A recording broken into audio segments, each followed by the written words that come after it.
ओम नमो भगवते वासुदेवाय।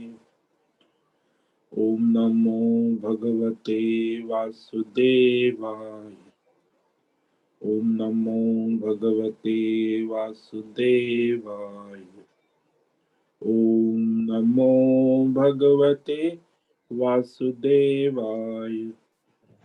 ओम नमो भगवते वासुदेवाय। ओम नमो भगवते वासुदेवाय। ओम नमो भगवते वासुदेवाय। ओम ओम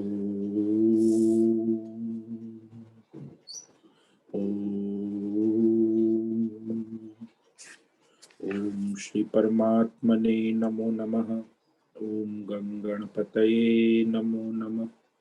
ओम सं सरस्वत्यै नमो नमः। ओम गुं गुरुभ्यो नमो नमः। ओम सहना भवतु सहनौ भुनक्तु सह वीर्यं करवावहै तेजस्विनावधीतमस्तु मा विद्विषावहै। ओम शांति शांति शांति। सदाशिवसमारम्भां शंकराचार्यमध्यमाम् अस्मदाचार्यपर्यन्तां वन्दे गुरुपरम्पराम्। ओम पार्थाय प्रतिबोधितां भगवता नारायणेन स्वयं व्यासेन ग्रथितां पुराणमुनि मध्ये महाभारतम् अद्वैतामृतवर्षिणीं भगवतीम् अष्टादशाध्यायिनीम् अम्ब त्वामनुसन्दधामि। गीते भवद्वेषिणि वसुदेवसुतं देवं कंसचाणूरमर्दनं देवकी परमानन्दं कृष्णं वन्दे जगद्गुरु। नमस्ते परमं ब्रह्म सच्चिदानन्दरूपाय निर्गुणाय नमस्तुभ्यं ओंकाराय नमो नमः। ओंकाराय नमो।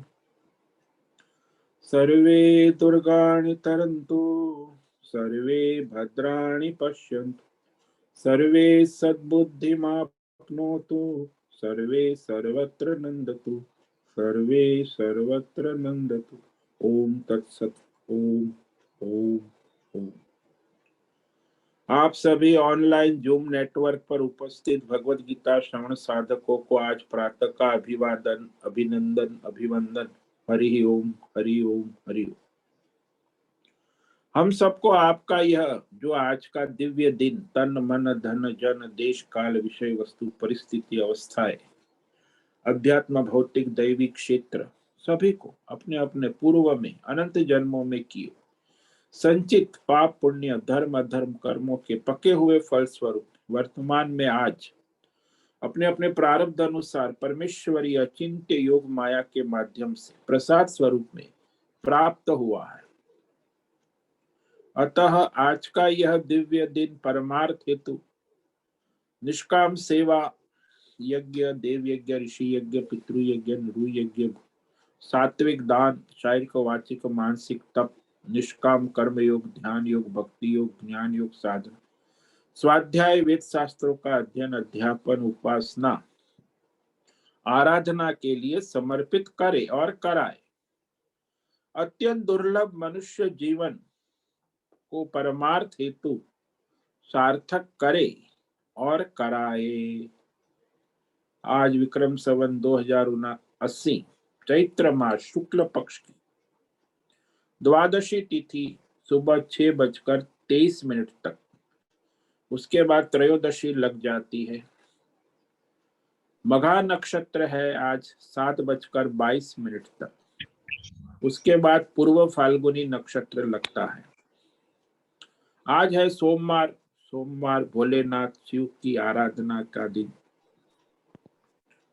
और यहाँ वसंत ऋतु चल रही। रात्रि का न्यूनतम तापमान 13 डिग्री और दिन का अधिकतम तापमान 28 डिग्री रहा। अभी 7 बजे 18 डिग्री तापमान है। वायु की गति 5-10 किलोमीटर प्रति घंटा चल रही है। इसी सन 2023 3 अप्रैल 3 अप्रैल 2023 सुबह के 7 बजने वाले हैं। कलयुग का प्रथम चरण 5248वां वर्ष 7वां वैवस्वत मनवंतर श्वेत वराह कल्प ब्रह्मा जी का 26वां दिन और 51वां वर्ष अभी चल रहा है।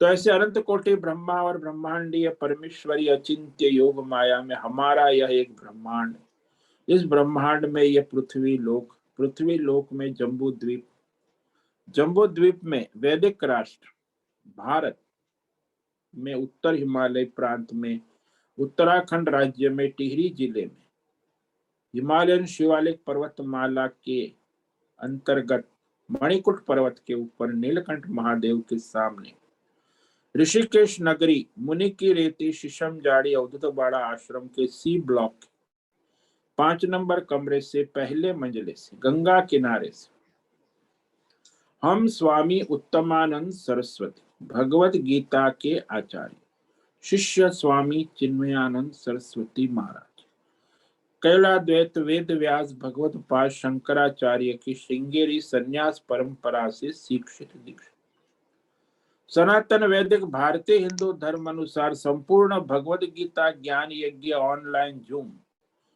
चैतन्य में जीवंत लाइव प्रसारण के अंतर अनुसार संपूर्ण भगवत गीता ज्ञान यज्ञ जीवन व्याख्यान माला में अध्याय 18 मोक्ष संन्यास योग के श्लोक नंबर 66 पर संस्कृत एवं हिंदी में दिव्य पवित्र सरल व्यवहारिक सटीक पूर्ण वर्ण अक्षर पद वाक्य पंक्ति श्लोक अध्यायों की संगति संधि अन्वय शब्दार्थ वाक्यार्थ भावार्थ रहस्यार्थ के यथार्थ तात्पर्य सहित वैदिक शास्त्र वेद व्यास साहित्य शंकर भाष्य एवं परंपरागत अष्ट सन्यासी आचार्यों की टीका टिप्पणी सहित आज का यह भगवत गीता व्याख्यान करेंगे। कृपया आप सभी श्रद्धा भक्ति ध्यान से परिपूर्ण होकर के यह दिव्य श्रवण साधना करें, कुछ ग्रहण करे, धारण करे, जीवन में चरितार्थ करे और उसमें निरंतरता लाए। अपनी अपनी आध्यात्मिक भौतिक दैवी अशांति द्वंद्व मोह विक्षेप और शास्त्रीय भ्रम भ्रांतियों से रहित होकर के शरीर इंद्रिय प्राण मन वचन कर्म से एक रूप एकाग्र होकर शुद्ध सात्विक सूक्ष्म भगवत विवेक बुद्धि शास्त्र अनुसार करे और कराए। पुनः पुनः इस व्याख्यान का श्रवण करे, मनन करे, चिंतन करे, चर्चा विचारणा करे, प्रचार प्रसार करे, अपना और सबका परम कल्याण करे और कराए। ओम तत्सत। ओम ओम ओम। तो कल हमने श्रीमद् भगवद गीता अध्याय 66 के व्याख्यान किया था, जिसमें भगवान ने कहा सर्वधर्मान् परित्यज्य मामेकं शरणं व्रज अहं त्वा सर्व पापेभ्य मोक्षयिष्यामि मा शुचः। सर्वधर्म यानी सभी काम्य कर्म, सांप्रदायिक धर्म कर्म, सकाम अध्यात्म भौतिक दैवी कर्म, व्यष्टि समष्टि समस्त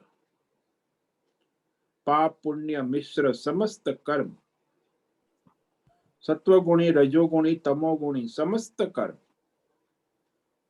मामेकम शरणम केवल मुझ एक परमात्मा को समर्पित कर और मेरी शरण में आ जा, यानी निष्काम हो जा, समर्पित हो जा, भगवतमय विवेक बुद्धि से युक्त हो जा। तो क्या होगा? बोले ऐसा करोगे तो अहम त्वा सर्व पापेभ्य, मैं तुझे संपूर्ण पापों से मुक्त कर दूंगा, कर्म बंधनों से, आवागमन से। मां सुच, शोक मत करो, चिंता मत करो। इस प्रकार यहाँ भगवान स्पष्ट गारंटी दे रहे हैं। क्योंकि मनुष्य जो संसार में पड़ा हुआ है तो वह अज्ञान से ही है, और अज्ञान से अज्ञान कभी मिट नहीं सकता। संसार से और संसारी पने से संसार से मुक्ति नहीं मिल सकती। अंधकार से अंधकार कभी दूर नहीं हो सकता, उसे हटाने के लिए प्रकाश चाहिए। ऐसे ही ज्ञान से ही मुक्ति होती है, कर्म से नहीं हो। कर्म केवल बुद्धि शुद्धि का साधन है। तो संसार में ज्यादातर कर्म प्रवृत्ति होती है मनुष्य,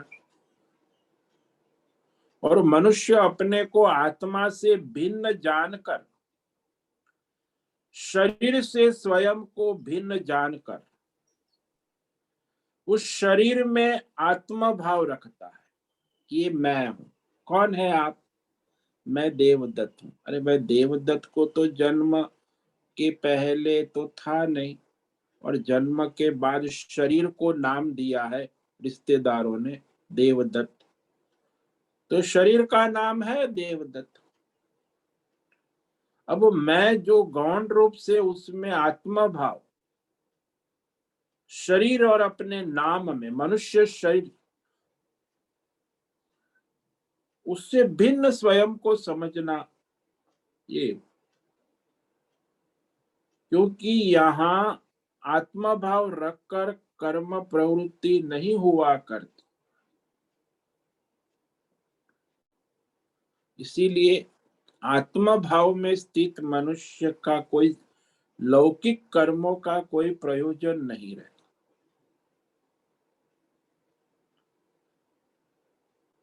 शरीर से अपने को भिन्न जानना ये बहुत दुर्लभ है। आत्मा भाव में रहकर कर्म प्रवृत्ति नहीं हुआ कर।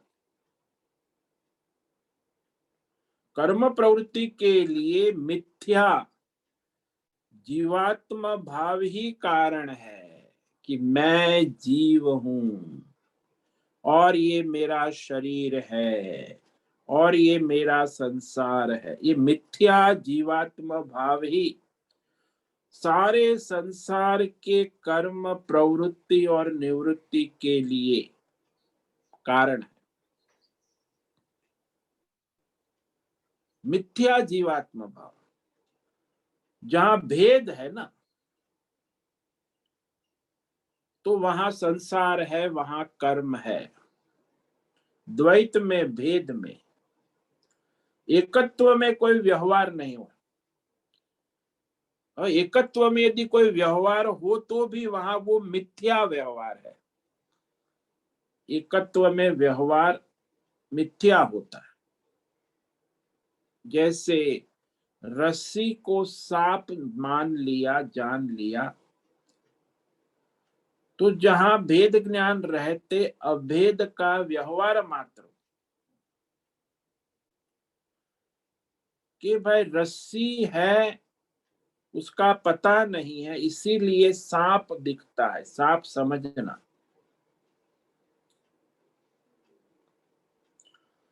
तो वहां भेद ज्ञान रहते हुए अभेद का व्यवहार मात्र होता। वहां गौण है कि भाई सर्प का आभास हो रहा है, रज्जु का भी ज्ञान है कि रज्जु सर्प रूप में, ऐसा नहीं हो सकता। वह व्यवहार मात्र होता है, वहां गौण होता है, सर्प है। जैसे दृष्टांत लो कि पुत्र को यह मैं ही हूं ऐसा कह देते, बाप कहते ये मेरा बेटा है, यही मैं हूं। बाप कहता है पुत्र को कि बेटा है, ये मैं हूं, और ऐसा उसे लगता भी है। अब कर्म प्रवृत्ति शरीर में मिथ्या अहम बुद्धि से होती है।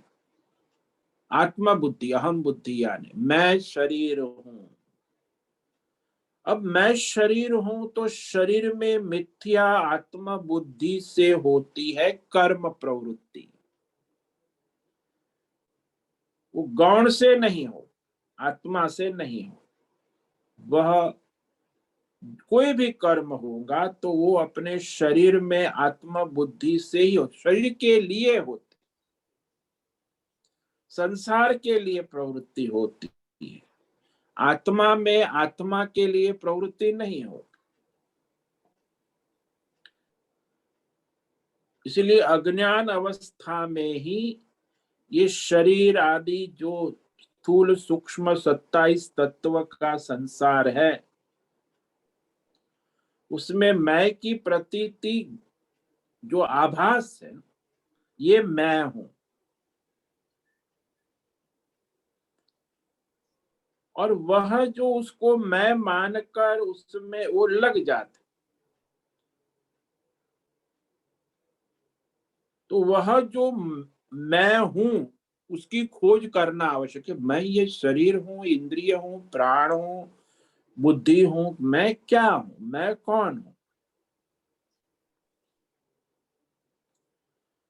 तो यहाँ मैं को खोजने की शुरुआत करेंगे तो ज्यादातर ये भौलौकिक मैं आता है। मैं की प्रतीति संसार में जहां होती है, गौण है। ये मैं पुत्र मेरा है, मैं पुत्र हूं उसके, तो उसमें एकत्व होता है, आत्मा भाव होता। आत्मा वही पुत्र नामासी, ऐसे शास्त्रों में कहे पुत्र तुम्हारी आत्मा ही है। वेद श्रुति भी कहे, लेकिन ऐसा होकर उसको आत्मा रूप से नहीं सीखो कि उसमें भेद है। भाई पुत्र ने खाना खा लिया तो पिता का भी पेट नहीं भर जाता। पुत्र पिता की आत्मा है, वो गौण रूप से कहा है। उसे पता है कि मैं असल में बेटे से पुत्र से अलग हूं। वो तो पुत्र मनुष्य को अत्यंत प्रिय होने से वह कह सकता है कि पुत्र मैं हूं। जैसे कोई मालिक कह देता है कि यह जो मेरा मुनीम है अकाउंटेंट भद्रसेन, इसको मैं ही समझो।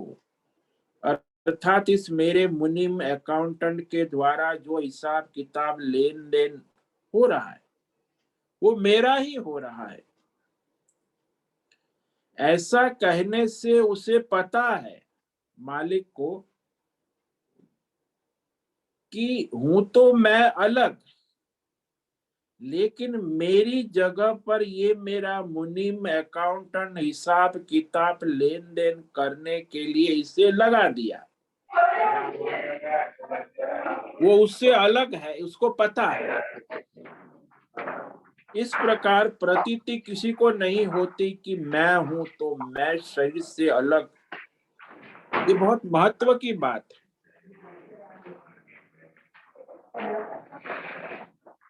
ये जो मैं हूं,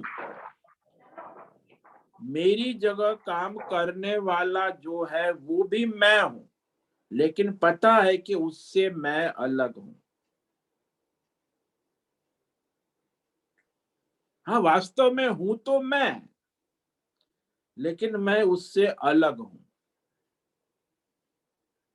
इसी प्रकार हूं तो मैं शरीर से अलग, परंतु किसी काम कर्म को करने के लिए मैंने अपने को ये शरीर अपना मान लिया है।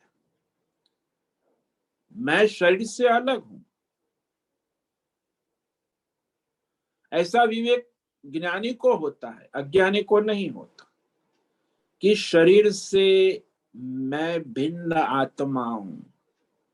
ज्ञानी को विवेक होता है, अज्ञानी को यह भान नहीं होता कि शरीर से मैं भिन्न हूं, या यह भी नहीं होता कि शरीर में मैं को प्रतीति जो हो रही है, ये शरीर की मैं, ये मिथ्या है।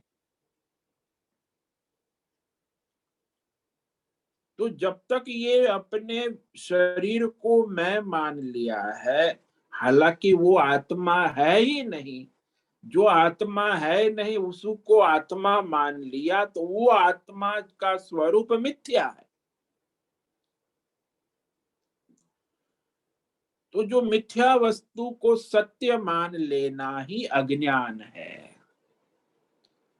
जो मैं नहीं हूं उसे मैं मान लिया, और जो मैं हूं उसे मैं जानता ही नहीं। वास्तव जो नहीं हूं उसे मैं अपना मान बैठा, और जो वास्तव में हूं उसे भूल गया।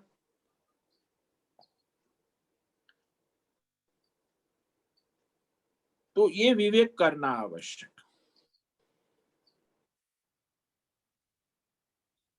जैसे संसार में दृष्टांत ले लो कि ब्राह्मण को हमारे शास्त्रों में, धर्म में, कि ब्राह्मण के मुख में अग्नि है, ऐसा कहते। ब्राह्मण के मुख में अग्नि है मतलब क्या? बोले अग्नि का मतलब कि वो वेद पाठ जो करते हैं, इसीलिए उसके मुख में अग्नि है, अग्निमुख कहते ब्राह्मण। तो वेद पाठ करने से, अग्निमुख होने से कभी ये शंका नहीं होती कि वह आज माचिस की किल्ली खत्म हो गई तो खत्म हो गई है, तो ब्राह्मण के मुख में लकड़ी रख कर हम अग्नि प्रकट कर दे। ब्राह्मण अग्निमुख है, ये गौण रूप से कहा गया।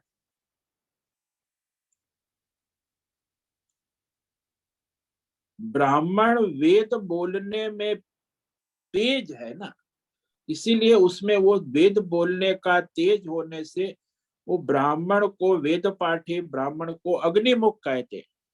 परंतु हम जब कुछ यज्ञ करते हैं तो उसके मुख में डालकर अग्नि प्रकट करने के लिए नहीं जाते।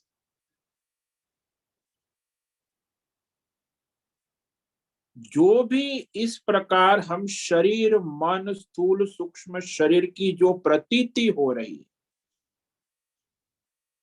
वो प्रतीति है, इसे गौण नहीं कह सकते। वो प्रतीति मिथ्या है, आभास है। तो जितना भी हमारा शरीर और उसमें पंच महाभूत और ये जो 27 तत्वों का संघात है, उसके अंदर बाहर जितने भी भेद भ्रम है, वो भेद भ्रम से परमार्थ रूपता दिख रही है। सारे भेदों में परमार्थ नित्य उपलब्ध है।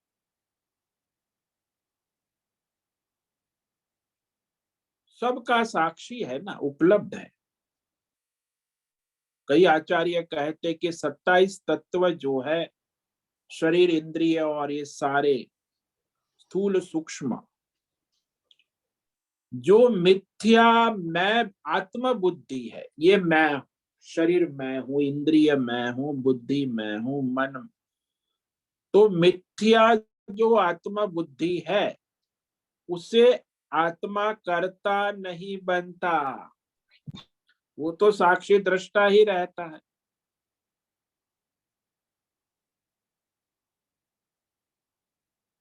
तो वह जो आत्मा है, आत्मा में होने वाला ज्ञान, इच्छा, प्रयत्न, वे कर्म के हेतु है। भाई ज्ञान से कर्म होता है, इच्छा से कर्म होता है, प्रयत्न से, वे कर्म के। तो यहाँ इस संघात, शरीर इंद्रिय आदि संघात, उन्हीं से आत्मा वास्तव में कर्ता प्रतीत होता है। इसीलिए कहने से भी मिथ्या ज्ञान ही कर्तृत्व का कारण सिद्ध होता है।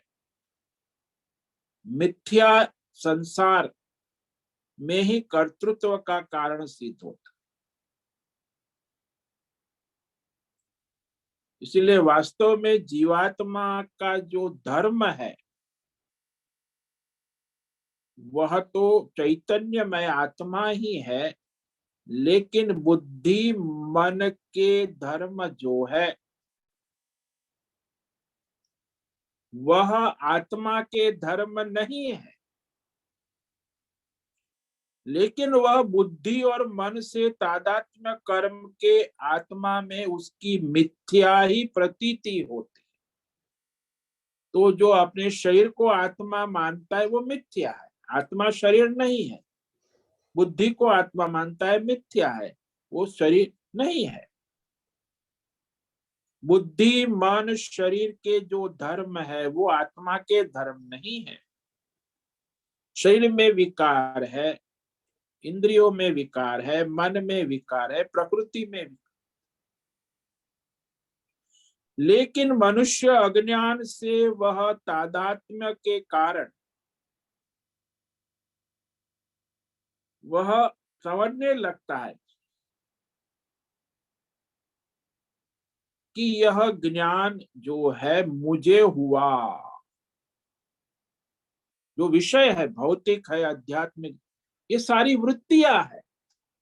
और वृत्तियों का जो ज्ञान है, मनोवृत्तियां, मन बुद्धि को मैं समझने पर वे विषय ज्ञान मुझे हुए ऐसा लगता है।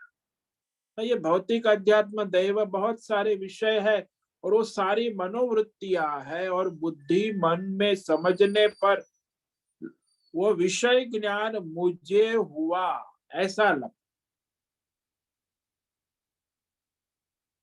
ऐसे ही इच्छा मुझे हुई, प्रयत्न मैंने किया, इच्छा मैंने की। ये कौन इच्छा कौन करता है, प्रयत्न कौन करता है? वो भी बुद्धि मन करती।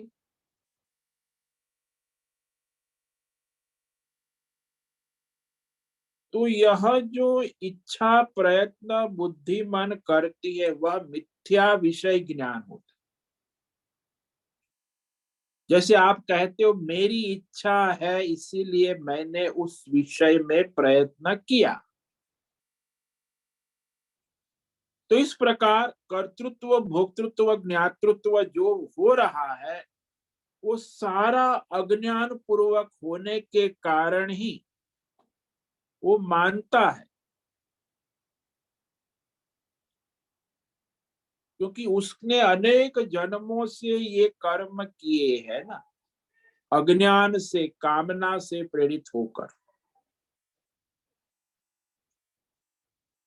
तो जो अज्ञान पूर्वक होने वाली कामना और कामना से उत्पन्न कर्म, ये पूर्व जन्मों में जो अनेक जन्मों से करते आ रहा है, तभी भी वो मिथ्या ही थे, अभी भी वो कर्म कर रहा है।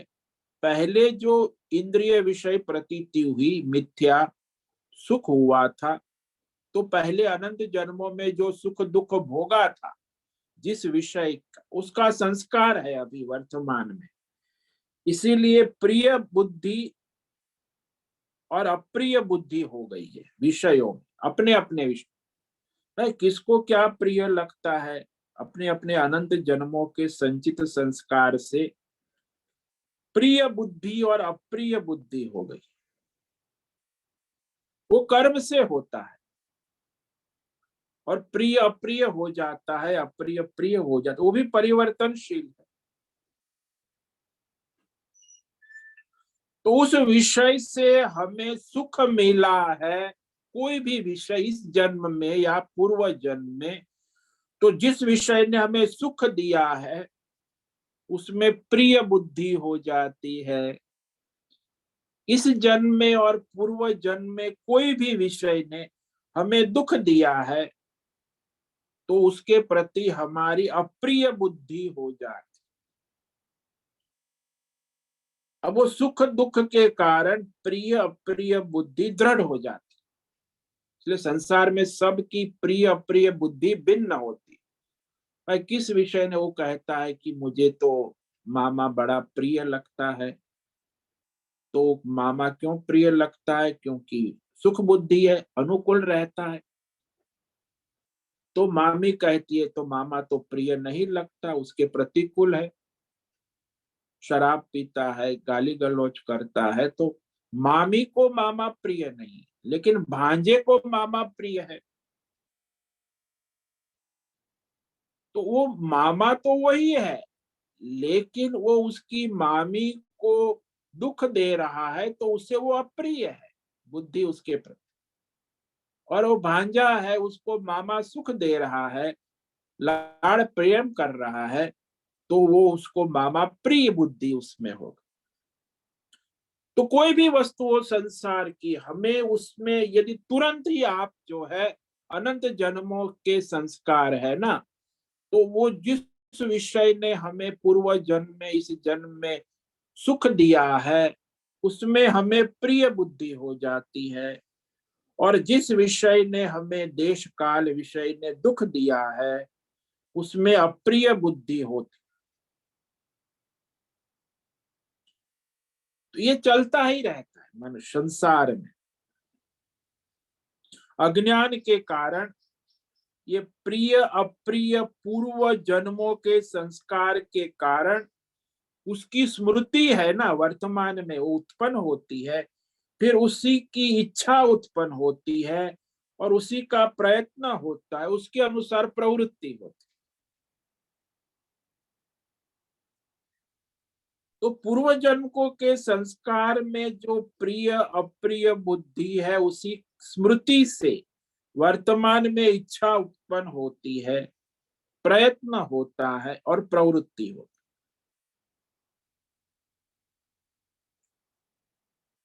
तो अज्ञान से होता है, लेकिन यदि अज्ञान नहीं है तो, अज्ञान नहीं है तो मुझे सुख हुआ दुख हुआ इस प्रकार सुख दुख के संस्कार नहीं रहे। वैसे सुख दुख के संस्कार अज्ञान से ही उत्पन्न होते हैं, कामना से उत्पन्न होते।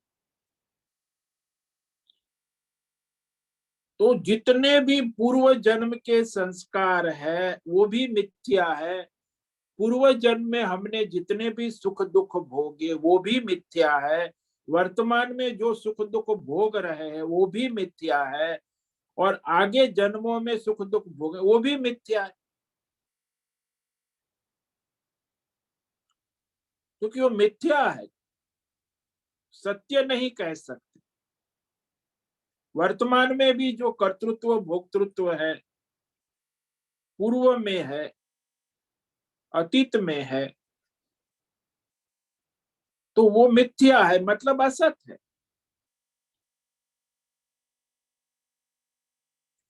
इसीलिए पहले पूर्व जन्मों की जो हमारी कर्तृत्व भोक्तृत्व ज्ञातृत्व था, वैसा ही मिथ्या था जैसा वर्तमान में कर्तृत्व भोक्तृत्व ज्ञातृत्व है। भूतकाल और भविष्य काल और वर्तमान काल, इसमें जो सारा का सारा कर्तृत्व अभिमान है, भोक्तृत्व अभिमान है, ज्ञातृत्व अभिमान है, वो मिथ्या आभास ही निश्चित होता है, अज्ञान से प्रतीत होता है। इसीलिए जो अज्ञानी है उसी में ये सारा कर्तृत्व भोक्तृत्व ज्ञातृत्व होता है। जो ज्ञानी है, जिसमें ज्ञान निष्ठा हो गई, जो संसार से अत्यंत उपराम हो गए हैं, जिससे देह अभिमान नहीं रहा है, अज्ञान जिसका निवृत्त हो गया है, उसे कर्तृत्व भोक्तृत्व अभिमान नहीं होता, वो तो साक्षी दृष्टा हो गया ना।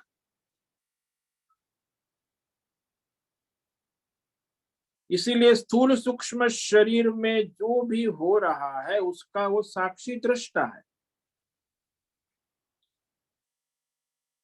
क्योंकि देह अभिमान जो है संसार में, जो वो अज्ञान के कारण ही अविद्या रूप है। इसीलिए उसकी निवृत्ति होने पर, जब अज्ञान निवृत्त हो गया, अहंकार निवृत्त हो गया, तो फिर ये शरीर रहे उसका कोई प्रयोजन नहीं रहे। तो स्थूल शरीर और सूक्ष्म शरीर दोनों में जो व्यवहार हो रहा है वो आभास मात्र। तो जिसे ज्ञान होता है वो कहता है ये सब नहीं हूं मैं, जो मैं नहीं हूं उसका मुझे कोई बंधन नहीं होता। जो मैं हूं उसी में बंधन है, जिसको मैंने मैं मान। जैसे ले लो कि हम गाय के पास खड़े हैं, गाय हमारे पास है, साथ में खड़ी है, हम एक साथ एक दूसरे को साथ में खड़े, तो भ्रम नहीं होता कि मैं गाय हूं, क्योंकि गाय को आप देख रहे हैं, आप नजदीक की प्रतीत हो रहे, लेकिन वो आप मैं हूं ऐसा नहीं। वैसे आप अपना शरीर है उसे आप देख रहे, लेकिन आप अज्ञान से मैं शरीर हूं ऐसा मान लेते हो, तो ये अज्ञान। चाहे जितनी भी करीबी प्रतीत हो, नजदीकी प्रतीत हो, सूक्ष्म मन बुद्धि, सूक्ष्म शरीर में होने वाला ये जो आभास है, तो ये भ्रम है ना, मैं शरीर हूं। भाई नजदीक होने से मैं नहीं हो सकता। मेरे मेरे पास जो है शरीर अत्यंत नजदीक है, शरीर से नजदीक प्राण है, प्राण से नजदीक मन है, मेरे नजदीक बुद्धि है, बुद्धि से नजदीक अहंकार है, अहंकार से नजदीक मेरा जीव है, और जीव से नजदीक मेरी आत्मा है।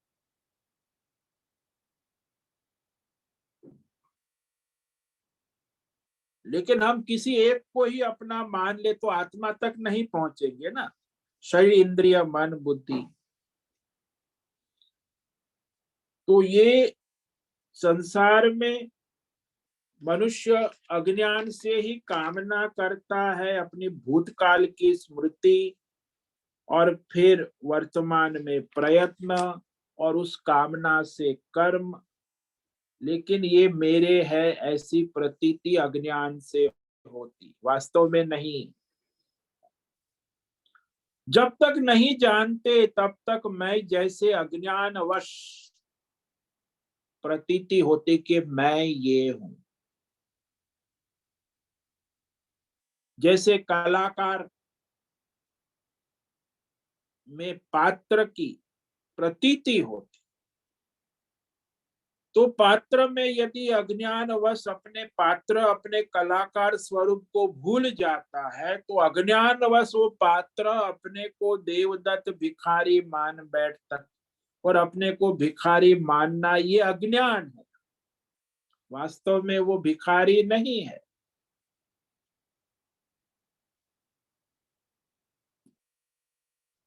और यही विवेक करना आवश्यक है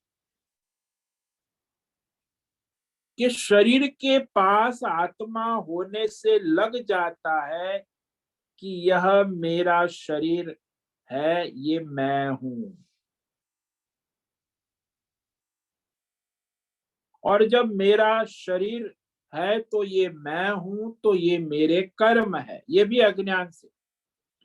लेकिन जब ज्ञान होता है कि ये शरीर मैं नहीं हूं, मैं आत्मा हूं,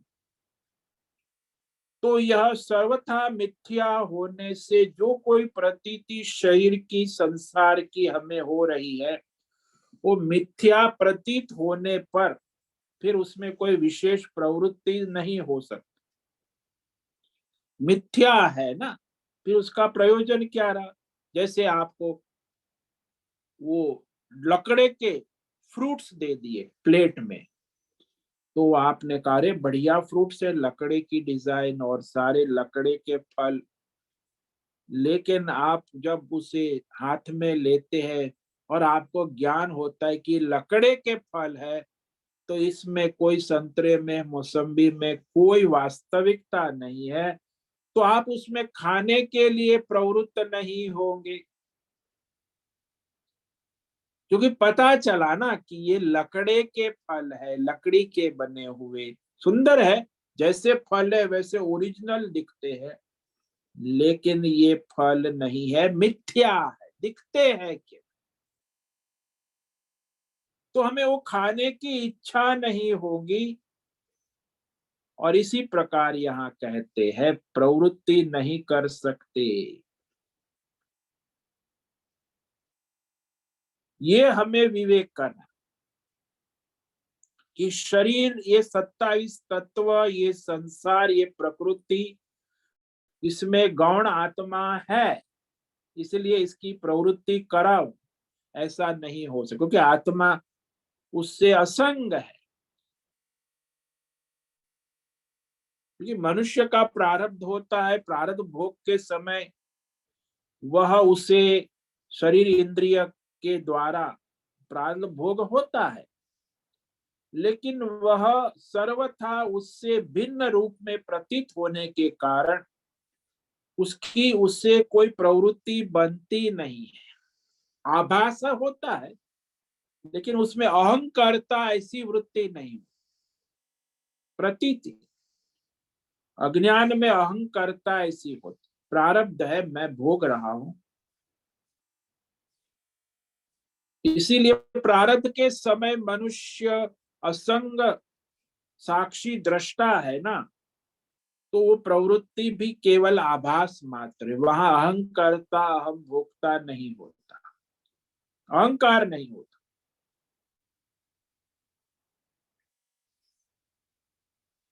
पर शास्त्रों में भी आत्मा को कर्ता गौण रूप से बताया है, कर्ता बताती हो, लेकिन वेद श्रुति स्पष्ट कहती है कि आत्मा न करता है न भोगता है, वो अज्ञान से कर्ता भोक्ता प्रतीत होता।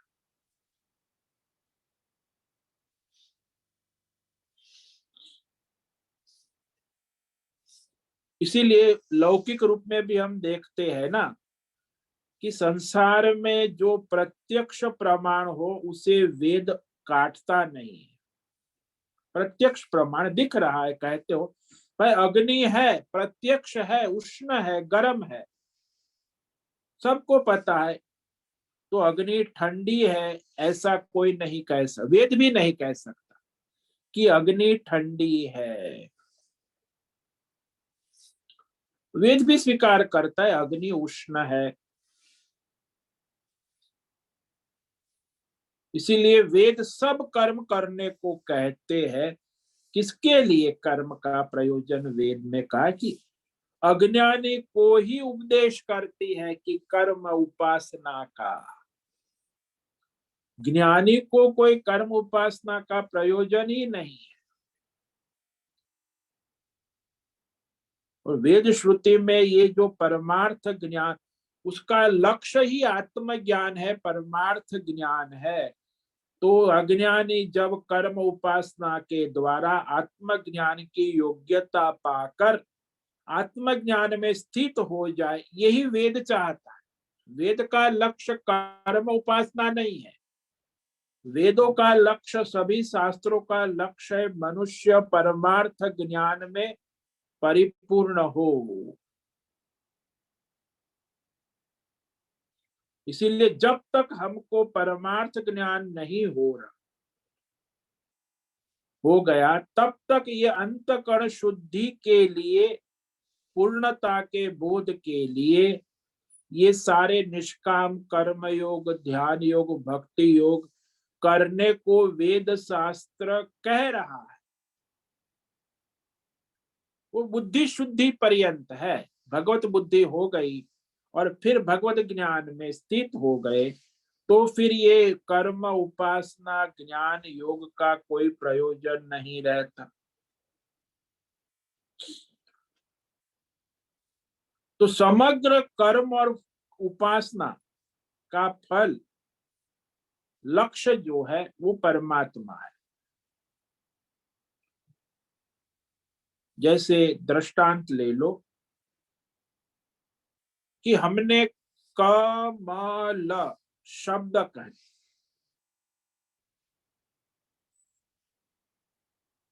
तो क बोलेंगे तो कमल का ज्ञान नहीं होगा, म बोलेंगे तो भी कमल का ज्ञान नहीं होगा, ल बोलेंगे तो भी कमल का ज्ञान, अंतिम ल सुनाते।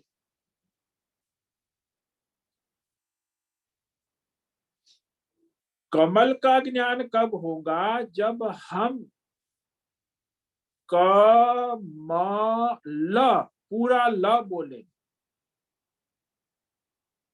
केवल ल बोलेंगे तो भी ज्ञान नहीं होगा।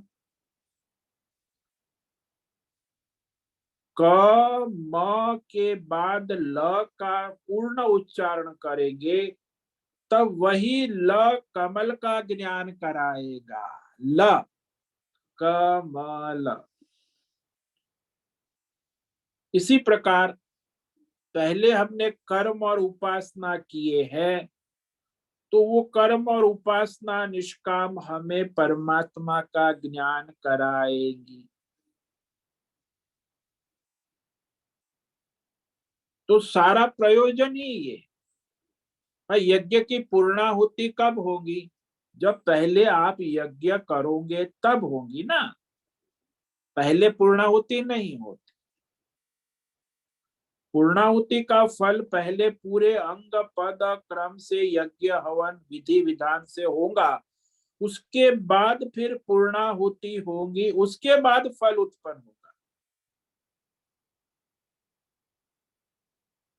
अब पहले विधि विधान नहीं करोगे और पूर्णाहुति कर दोगे तो उसका कोई प्रयोजन ही नहीं रहे।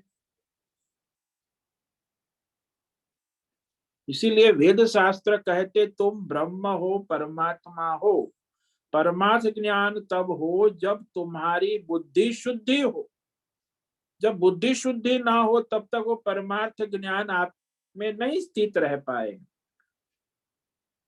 इसीलिए परमार्थ ज्ञान सिद्ध करने के लिए सहायक रूप में ये भगवान वेद शास्त्र में कर्म कांड, उपासना, सकाम कर्म और निष्काम कर्म का प्रयोजन है।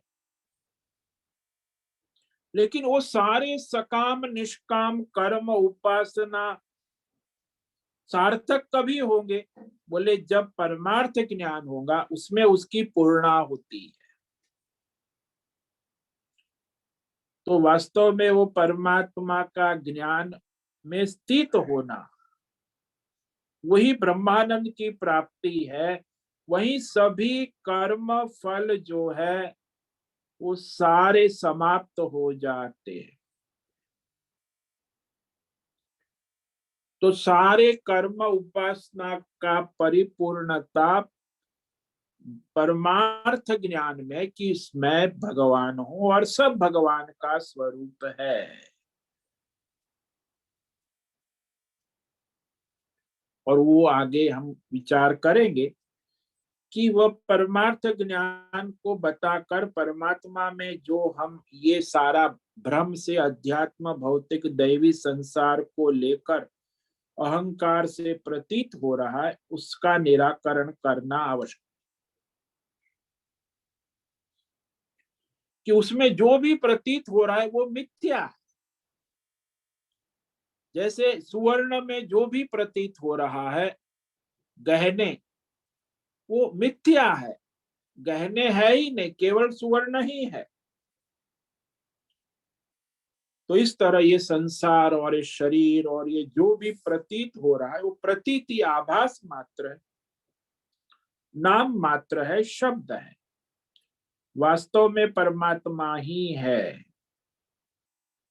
तो इस पर हम कल विचार करेंगे। तो आइए, जो श्लोक है बड़ा अद्भुत है।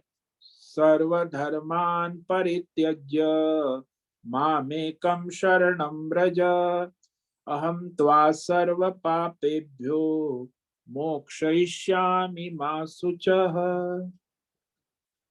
तो सभी ये जो संसार अध्यात्म भौतिक दैवी धर्म कर्मों का संपूर्ण रूप से परमात्मा में परित्याग कर केवल परमेश्वर की शरण में आ जाए, ऐसा कहा। तब जाके भगवान कहते, गारंटी देते कि मैं तुम्हें संपूर्ण इस सारे कर्म पाप पुण्य अध्यात्म भौतिक दैव मोह माया से मुक्त कर दूंगा। सभी बंधनों से, भौतिक बंधन, अध्यात्म बंधन, दैवी बंधन, सारे के सारे। शोक मत कर, दुखी मत हो। ओम नमो नारायणाय, ओम नमो नारायणाय, ओम नमो नारायणाय, ओम नमो नारायणाय, ओम नमो नारायणाय। कायेन वाचा मनसेन्द्रियैर् वा बुद्ध्यात्मना वा प्रकृते स्वभावात् करोमि यद्यत् सकलं परस्मै नारायणायेति समर्पयामि। नारायणायेति समर्पयामि। ओम सर्वे भवन्तु सुखिनः, सर्वे सन्तु निरामयाः, सर्वे भद्राणि पश्यन्तु, मा कश्चित् दुःखमाप्नुयात्। अस्तु मा सद्गमय, तमसो मा ज्योतिर्गमय, मृत्योर्मा मृतङ्गमय। ओम पूर्णमद पूर्णमिदं पूर्णात् पूर्णमुदच्यते पूर्णस्य पूर्णमादाय पूर्णमेवावशिष्यते। ओम शांति शांति शांति। शंकरं शंकराचार्यं केशवं बादरायण सूत्र भाष्य कृतो वंदे भगवन्तौ पुनः पुनः। ईश्वरो गुरुरात्मेति मूर्ति भेद विभागि व्योमवद्व्याप्त देहाय दक्षिणामूर्तये नमो। ओम गं गुरुभ्यो नमो नमः। ओम तत्सत् ब्रह्मार्पणमस्तु। ओम ओम ओम।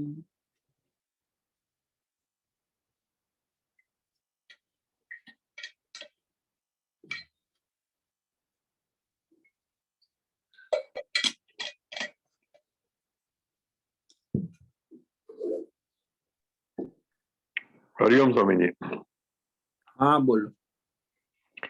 स्वामी जी, जो अपना आत्मा और शरीर अलग अलग ही है, अब प्रभु अपने को आत्म शरीर देता है, तो इस शरीर को भी तो पालना पोसना अच्छी तरह रखना चाहिए ना, ताकि परमात्मा की अपन साधना सही तरह से कर सके। तो ये भी तो शरीर को भी सही रखना, खाना पीना खिलाना करना, ये भी तो जरूर आवश्यक है कि जैसे ऐसे चलते रहे वो नहीं चलेगा ना। अरे भाई जो आप शरीर दिया है, शरीर का देखो भाई, शरीर का कारण आप क्या वही है? वो शरीर को आप महत्व दे रहे हो कि आत्मा को महत्व दे रहे हो?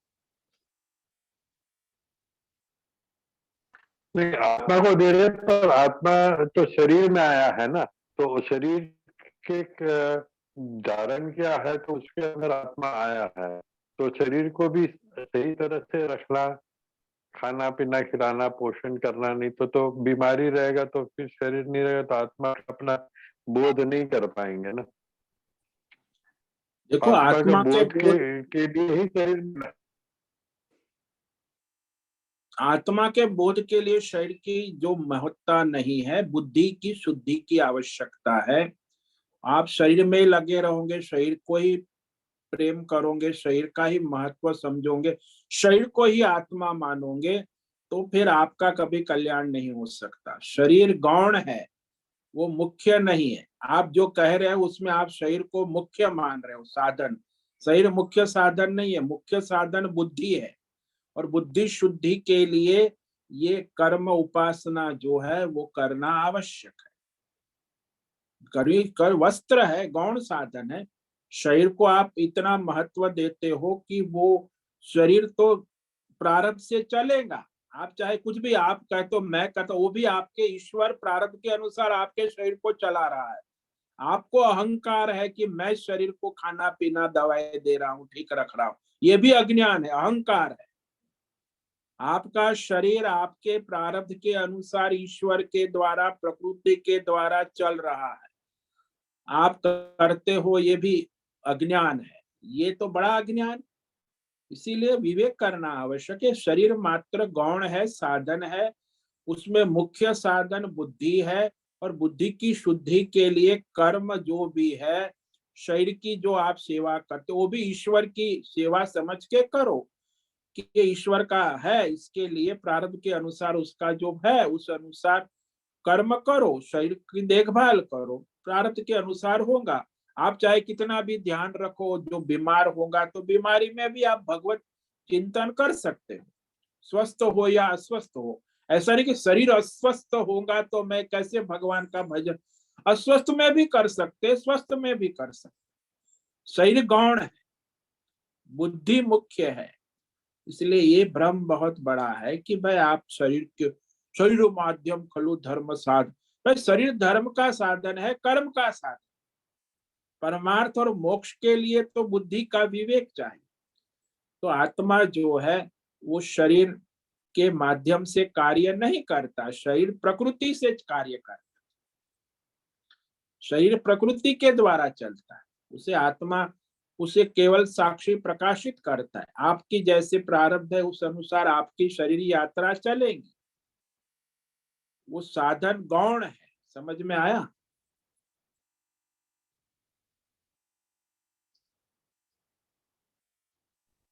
हाँ स्वामी जी, मतलब अपने को शरीर को भी मतलब मुख्य साधन नहीं समझकर, पर उसका भी प्रारब्ध के हिसाब से अच्छी तरह रख, जैसे बोलते हैं नहाना धोना, सुबह वो स्वच्छ आपके रखना। प्रारब्ध के अनुसार, आप धर्म के अनुसार हो सके उतना कर सकते हो। चाहे आप कितना भी अच्छा करो, प्रारब्ध नहीं होगा तो आप बीमार भी रह सकते हो। आप बहुत अच्छी देखभाल करो तो भी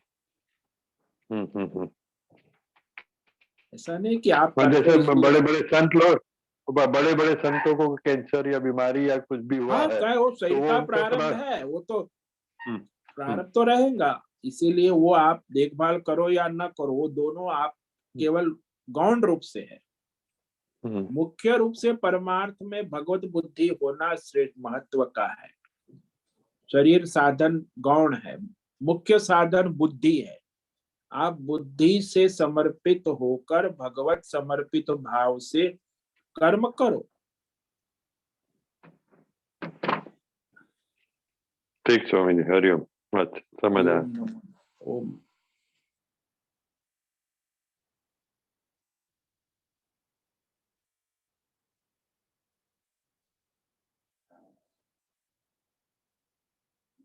ठीक है, आज का समय पूरा हो रहा है। सभी साधकों को आज का ओम नमो नारायणाय। सबको ओम नमो नारायण। ओम नमो ओम नारायण नमो स्वामी जी। नारायणाय सबको ओम सभी नमो साधकों नमो को नारायणाय नारायणाय ओम नमो नारायण। ओम वो से निवेदन है आज का सत्संग पूर्ण करे। ओम नमो नारायणाय। स्वामी जी ओम नमो नारायण। ओम नमो या जी, नारायणाय। यही पूर्ण करते हैं। सभी साधकों को ओम नमो नारायण। ओम नमो नारायण।